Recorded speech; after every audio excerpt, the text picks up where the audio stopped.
네, 안녕하십니까. 그 부장입니다. 지난 금요일에 시장이 전반적으로 좋지가 않았죠. 이 거래소 같은 경우에는 무려 86포인트나 하락을 했고, 코스닥 같은 경우에 특히나 더 22포인트 이상 하락하는 모습을 연출해 주었습니다. 그 과정에서도 최근 한 2, 3일 전부터 제약 바이오 기업들의 움직임이 선별적으로 나오고 있다라고 좀 말씀을 드릴 수 있을 것 같아요. 통상적으로 제약 바이오 기업들은 연초에 어떤 효과라든가 이런 부분에 의해서 전반적으로 올라가는 그런 패턴을 보여주고 있는데 올해만큼은 유달리 전년도 코비드19에 대한 이슈로 인해서 뭐 많이 올라서 그런지는 몰라도 올해 연초에는 제약 바이오 기업들이 상당히 좀 난항을 좀 겪고 있다고 말씀드리겠습니다. 그럼 잘 아시는 것처럼 제약 바이오 기업은 미래 꿈을 미래 성장성을 먹고 사는 기업들이기 때문에 지금 많이 빠졌다고 해서 무조건 힘들어할 건 아니라는 거죠. 이제 해당 기업에서 진행되고 있는 일들이 원활하게만 잘 진행된다면은 펀드멘탈이 굉장히 또 좋지만 나쁘지만 않다면은 매출과 영업이 약하다 하더라도 추후에 다시 한번 더 강하게 주식을 상승시킬 수 있는 경우가 나올 수 있다는 거죠. 그래서 잘 좀 지켜보고 계시다가 진행하셔야 되고 현재 갖고 계시는 제약 바이오 기업 중에서 어떤 펀드멘탈이 약하거나 특히 이제 감자된 부분이나 감자를 한 기업이나 이런 기업들에 대해서는 좀 주의를 요망드린다고 말씀드리겠습니다. 그래서 이 제약 바이오 기업들의 투자 성과는 아주 큰 수익이 나올 수도 있지만은 경우에 따라서는 반대 현상도 아주 나올 수가 있기 때문에 항상 이제 포트폴리오 개념으로 해서 진행하시고 손실이 많이 됐다고 해서 무조건 포기하는 것은 무조건 힘들어하는 것은 아니다라고 좀 말씀드리겠습니다. 그런 차원에서 금일 같은 경우에는 부강약품에 대해서 말씀을 드리겠습니다. 이 부강약품이 제가 보는 종목 중에서 지난 금요일에 29.84% 올라서 상한가를 기록을 했습니다. 과연 전일 대비해서 상한가를 기록한 이유가 있을까? 퀘스천 마크 이런 느낌을 가지고 한번 파헤쳐 보도록 하겠습니다. 그러면은 만약에 이유가 있다라면은 부강약품에 대해서 긍정적인 시각을 가져야 되겠죠. 그런 부분에 대해서 조금 더 최선을 다해서 심층 분석을 한번 해볼 수 있도록 그렇게 좀 하겠습니다. 자, 보겠습니다. 부강약품. 최근에 이제 먼저 이것부터 좀 말씀을 드리겠습니다. 최근에 이제 제약 바이오 기업들의 주가의 움직임이 상당히 좀 나오고 있는데요. 뭐 선별적인 판단을 좀 하셔야 된다고 말씀을 좀 드리겠습니다. 안 나와서 그냥 말씀으로 드리겠습니다. 그래서 최근에 부강약품이라든가 현대바이오, 진원생명과학의 장중 급등이 나와준 현상이 연출되고 있다고 말씀드리고 해당 기업에서 각각 그 이유를 찾아야 된다고 말씀드리겠습니다. 먼저 이제 부강약품 같은 경우에는 코로나19 치료제 임상 이상 완료 소식이 강세라고 나와 있는데요. 이 부분에 대해서 과거에 제가 어떠한 내용을 가지고 영상을 올려드렸는지 확인을 한번 해보도록 하겠습니다. 오늘은 어떻게 보면 이제 부강약품을 말씀드린 이후에 주가가 한참 올라갔었죠. 예, 그리고 주가가 다시 또 약세로 전환되면서 빠졌는데 다시 한번 더 봐야 되는 포인트에 진입을 되었기 때문에 제가 또 말씀을 드리는 겁니다. 지난 1월 2일, 1월 2일자보다 주가가 좀 빠져 있나요? 한번 보도록 하겠습니다. 네, 지난 1월 2일, 네, 맞습니다. 네, 그때 이후보다도 주가가 좀 더 빠져 있다고 볼 수가 있을 것 같네요. 보니까. 네, 보겠습니다. 네, 지난 1월 2일 같은 경우에 제가 이제 강조를 드렸던 게 2021년 유망 섹터 이렇게 해서 이 바이오, IT, 친환경 이런 식으로 해서 말씀을 드린 바가 있습니다. 그중에서 IT 기업과 친환경 기업들 같은 경우에는 그래도 연초에는 조금 선방한 분위기가 나와주고 있었습니다만은 제약 바이오 같은 경우에는 좀 약했다 이렇게 말씀드리고 특히나 더 이 약물의 재창출을 통해서 이 코로나19 치료제 개발 상황에 대해서 말씀을 좀 드린 바가 있어요. 그래서 뭐 셀트리온 같은 경우에는 최초로 국내 코로나 치료제의 어떤 그 치료제가 나왔죠. 그래서 상당히 이제 시장에서 주목받고 있는 경우인데 당장에 이게 그큰 수익이 안 나기 때문에 조금 그 시장에서의 주가가 좀 미진한 것이 아닌가 이런 느낌을 가지고 있습니다. 여기에서 이제 부강약품에 대해서 말씀을 좀 드렸던 부분이 어, 지금 코로나19 토종 코로나19 치료제 개발 현황이 전반적으로 이렇게 나와 있는데요. 이 부강약품이 이제 그 상당히 강점이 있습니다. 강점이 있는 부분은 뭐냐 하면은 이런 부분이죠. 임상 경쟁력이라고 볼 수 있습니다. 그래서 이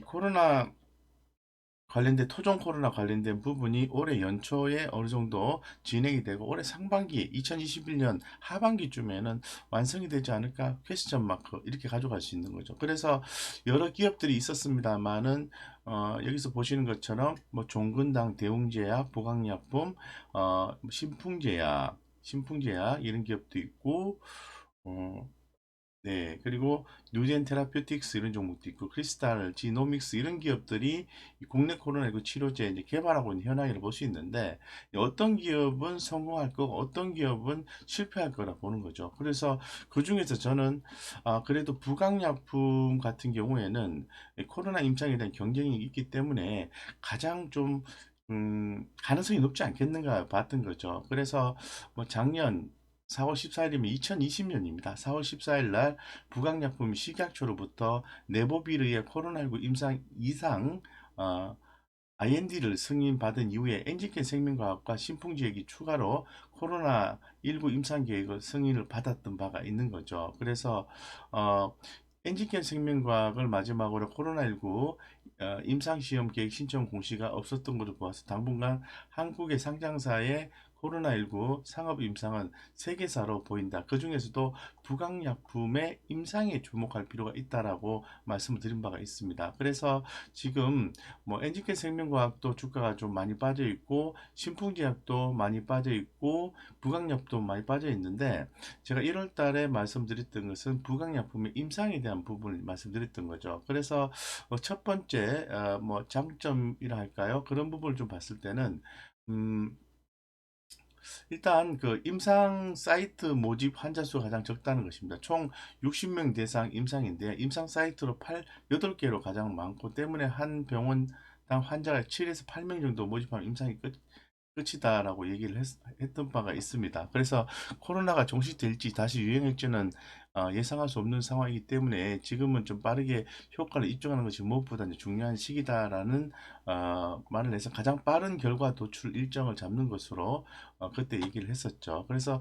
이런 부분들 쭉 이렇게 좀 진행이 됐었습니다. 그래서 이 지금 굉장히 많은 업체들이 그 코로나19 토종 코로나19 치료 개발에 대해서 시도를 좀 하고는 있었죠. 연초부터 작년부터 계속 하고 있었죠. 근데 대부분은 실패할 걸로 좀 볼 수 있는 거고 물론 이제 부강약품도 실패할 가능성이 높다라고 보고 있었고 지금도 그렇게 생각할 수 여전히 있습니다. 하지만 그 중에서 만약에 실제로 의미 있는 시점에 코로나19 치료제를 내는 기업이 나온다면은 이 부강약품이 될 가능성이 가장 높지 않겠나 이렇게 좀 생각하고 있는 거죠. 왜냐하면은 바로 이 임상에 대한 경쟁력이 부강약품은 대단히 높기 때문에 그렇습니다. 누구나 다 성공과 실패의 가능성을 갖고 있는 거죠. 그래서 뭐 셀트리온에 의해서 부강약품도 추후에 좋은 성과가 좀 나오지 않을까 이렇게 1월 초에 좀 기대를 한 바가 있는데 그 다음에 1월 29일에 또 나온 자료를 통해서 또 말씀을 좀 드렸었는데 지금 부강약품 같은 경우에는 거의 한 달 정도 지난 상태죠. 여기 보시는 것처럼 코로나 치료제 임상 이상 환자 모집이 완료가 되었다. 이런 기사를 제가 또 전해드린 바가 있습니다. 그래서 이런 부분들은 원활하게 진행이 되고 있다는 걸로 해석을 하시면 된다. 이렇게 말씀을 좀 드리겠습니다. 그래서 전반적으로 좀 잘 진행이 되고 있다. 이 정도로 좀 해석을 좀 하는 게 맞다라고 이제 생각을 하고 있고요. 그래서 다시 한번 더 시간을 또 지냈죠. 지내고 난 뒤에 보니까 전일에 보시는 것처럼 부강약품이 주가가 급등을 했는데 그 이유가 부강약품 코로나19 치료제 임상 이상 완료 소식이 나왔다는 거죠. 완료 소식. 이 부분은 환자를 모집을 완료를 하고 환자 투약을 하고 그리고 관찰을 종료했다라는 거잖아요. 예, 그렇기 때문에 이거는 분명히 긍정적인 성과가 나왔을 가능성이 높다라고 예측할 수 있는 거죠. 그래서 부강약품이 지난달 말 내보비르 임상 이상을 위한 환자 모집을 완료했고, 기 말씀드리지 않습니까? 이런 부분이 투약됐고 관찰을 최근에 마쳤다는 거고, 임상 이상 결과에 대한 데이터 정리와 분석이 남은 상황이라는 거죠. 그래서 이 부강약품이 네보비르는 지난해 4월 달부터 제가 아까 기사에서 말씀드린 것처럼 4월 국내에서 최초로 코로나19 임상 승인이 됐고 올해 FDA 승인을 또 받은 임상 승인을 받은 거죠. 그래서 지금 임상 이상이 완료가 됐기 때문에 상당히 부강약품이 추후에 좀 부각이 될 가능성에 대해서 한번 더 좀 점쳐진다 이런 말씀을 좀 드릴 수 있을 것 같아요. 그래서 결론은 최종적으로 가봐야 되겠지만은 상당히 긍정적인 성과를 내는 거죠.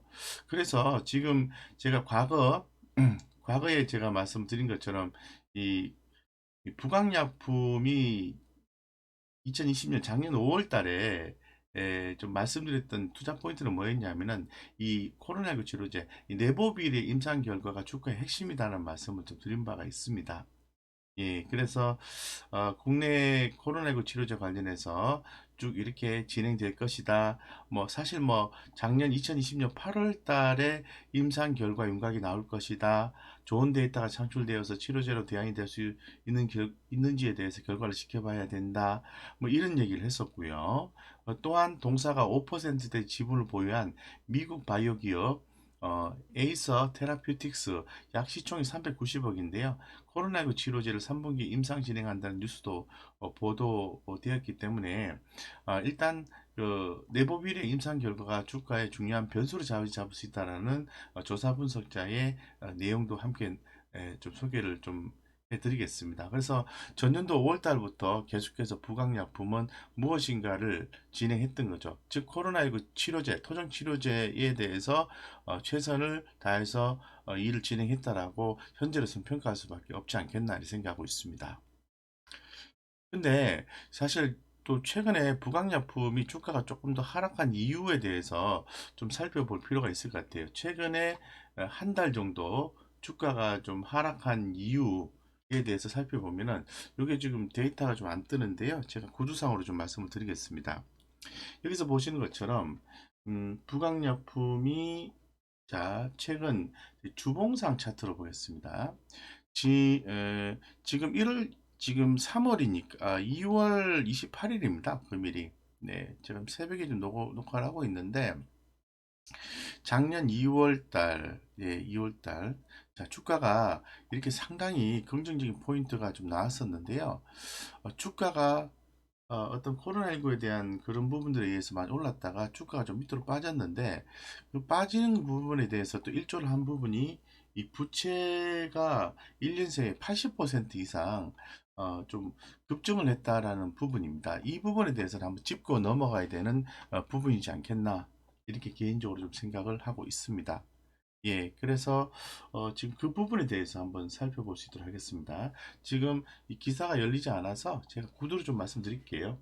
네, 첫 번째는 이제 단기 차입금의 이제 증가가 된 부분이 있고요. 두 번째는 이 파생 상품의 부채가 좀 증가하는 그런 모습을 주어서 결국은 음, 부채가 1년 새에 80% 이상을 급증을 했다는 거죠. 그래서 뭐 안정적인 수익률을 유지한 부강약품이 지난해 부채가 80% 넘게 급증하게 된 배경에 대해서 우리는 좀 고민을 좀 해봐야 될 것 같은데요. 늘어난 이유는 단기 차입금과 파생상품 부채 이런 부분 때문에 그런 건데요. 음, 단기 차입금은 200억 원이고 파생 상품 부채는 340억 이렇게 되겠습니다. 그래서 어, 지난해 같은 경우에는 코로나19로 인해서 이 글로벌 기업들의 부채가 상당히 많이 증가가 되었지 않습니까? 그 아무래도 위기 전망이 좀 나오다 보니까 많은 기업들이 이제 불확실성을 대비하기 위해서 현금 확보를 나섰는데요. 이 부강약품도 마찬가지라고 말씀드리겠습니다. 경기 침체 장기화에 대응하기 위해서 유동성 확보 차원에서 은행권에서 750억 원을 단기 차입을 했었습니다. 750억 원을. 네. 그래서 어, 네, 그래서 하반기부터 팬데믹 우려가 사그라지자 작년 3분기 때 550억 원을 상환해서 현재 200억 원을 보유 중에 있습니다. 네, 그래서 부채를 돈을 단기 차입금을 750억을 빌렸는데 그게 조금 더 팬데믹 우려가 사라졌기 때문에 하반기에 다시 은행에 550억 상환을 했다는 거죠. 그래서 현재 지금 200억 정도 가지고 있고요. 현재 지금 상장 준비 중인 중소기업 콘테나 파마의 유상증자 과정에서 이 투자자 간에 맺은 풋옵션이 있습니다. 주식 매도 청구권이라고 얘기하는 건데요. 이 파생상품 부채 346억 원이 인식이 되었다는 거죠. 예, 그래서 현재 지금 그 콘테나 파마는 지난해 국내 기관 투자가들 대상으로 해서 510억 원 규모의 시리즈 B 투자를 유치를 한 바가 있고요.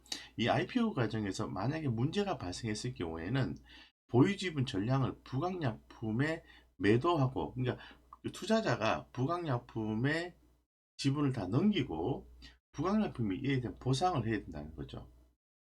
따라서 이 권리를 투자자 측에 부여한 까닭 때문에 이유 때문에 회계상 부채가 발생했다는 거예요. 근데 사실 유동성과는 무관한 빚이라고 말씀을 좀 드리겠습니다. 그래서 뭐 늘어난 단기 차입금은 코로나19 불확실성에 대한 대응하기 위한 조치였고요. 현재 회사의 유동 부채는 350% 정도 유지를 하고 있고 유동 비율을 얘기하는 겁니다. 현금 유보율이 아니라 유지하고 있고 부채 비율은 한 34% 정도 유지하고 있기 때문에 안정적이다 이렇게 말씀을 드릴 수 있을 것 같아요. 네, 그래서 상당히 지난 1년 동안에 갑자기 회사가 부채가 늘어나게 되면은 갑자기 늘어나면 곤란하게 되는 거죠.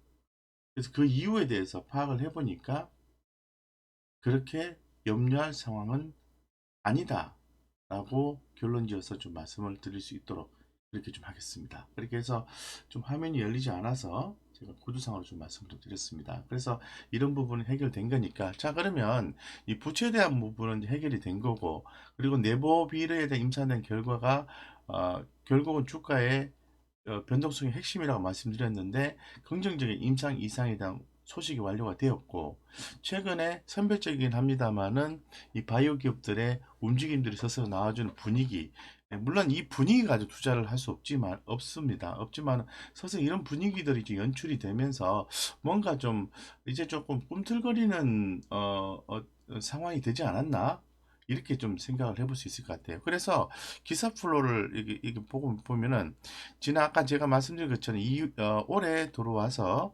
2월 5일자에 부강약품이 코로나 치료제 이상 계획 FDA 승인을 받았다고 말씀드렸지 않습니까? 그런 얘기 나오면서 당일에 부강약품이 29% 상한가를 간 적이 있습니다. 그 이후에 가격 조정이 나왔고 다시 저점까지 내려왔다가 승인을 받았으니까 이번에 지난 금요일은 부강약품이 코로나19 치료제 네보비르에 대한 임상에 대한 결과가 완료가 되었다. 예, 예, 임상 이상이 완료가 됐다. 이름 나오니까 다시 저점까지 내려왔다가 또 상승을 한 거죠. 급등을 한 거죠.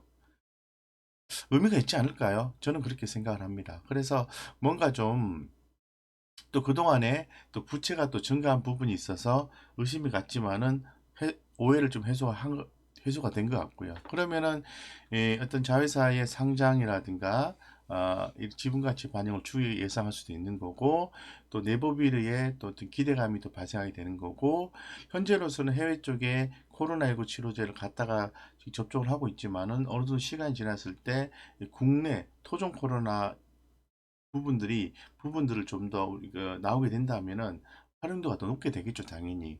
그럼 해당되는 기업의 주가는 올라갈 수밖에 없는데 그게 저는 이제 그 중에 하나가 부강약품이라고 볼 수 있다고 보고 있습니다. 예, 그래서 상당히 이제 긍정적인 포인트를 가지고 있다라고 좀 말씀을 드리고 어, 지금 이런 부분도 한번 감안을 해볼 필요가 있을 것 같아요. 지금 현재 자, 부강약품 같은 경우에는 좀 볼게요. 지난번에 권리락이 있었습니다. 권리락이. 예, 그 부분에 대해서 한번 파악을 한번 해보죠.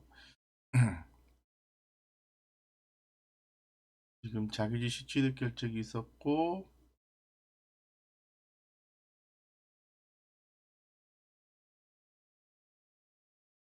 네, 지금 현재 차트를 한번 볼게요. 자, 배당락이네, 배당. 배당을 해줬으니까 제가 착각을 했습니다. 죄송합니다.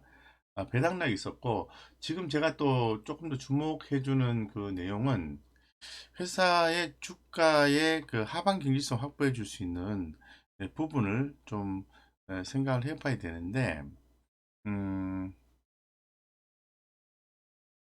네, 최근에 배당 결정이 있었고, 뭐 특별한 공시는 없네요. 혹시 또 다른 내용이 들어있나 해서 봤지만은 없었던 것 같습니다.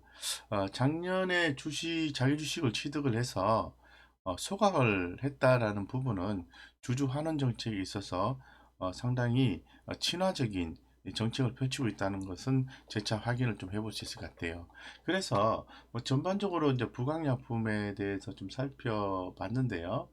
이 주가의 흐름은 현재로서는 뭐 강하지는 않습니다. 예, 강하지는 않지만은 그래도 지금은 좀 긍정적으로 봐야 되는 여지가 충분히 있다라고 좀 말씀을 좀 드릴게요. 그래서 현재 시점에서의 주가의 포인트를 말씀을 드리면은 중장기적 관점에서 추세 반전 구간은 아니다. 라고 정확하게 말씀을 드리겠습니다. 중장기적으로 봤을 때 추세 반전이 된 건 아니지만은 신규 매수 관점에 접근이 가능한 구간으로 판단이 되고요. 지난 한 달간, 지난 일주일간 외국인과 기관들의 유입된 수급은 평균 전체 순매수로서는 순매도입니다.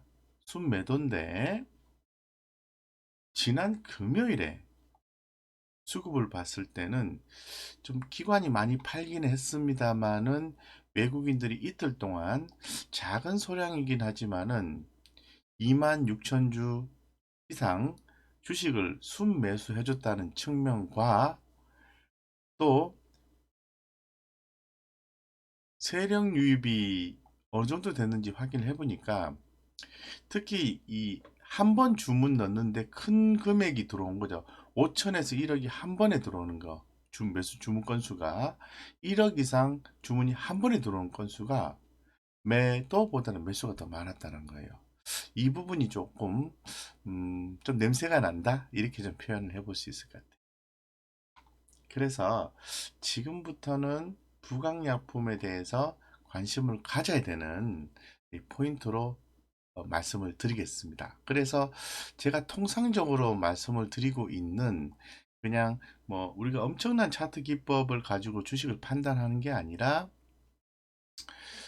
그래도 내용을 가지고 이제 주로 판단하는 입장인데요.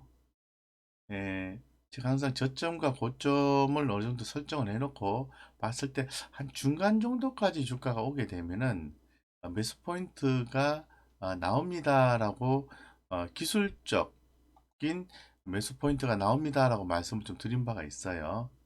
예, 그런 부분들을 좀 고려했을 때 지금 정도는 부담 없이 예, 공략할 수 있는 포인트가 기술적으로 나왔다라고 판단해 볼 수 있을 것 같습니다. 네, 이상 여기까지 부강약품에 대해서 좀 심도 있는 고민을 좀 해봤고요. 부강약품에 대해서 관심 있으신 분들은 만약에 투자를 하신다면 꼭 성공 투자하시기를 기원드리겠습니다. 이상 여기까지 주식회사 곽 부장의 부강약품 소개했습니다. 감사합니다.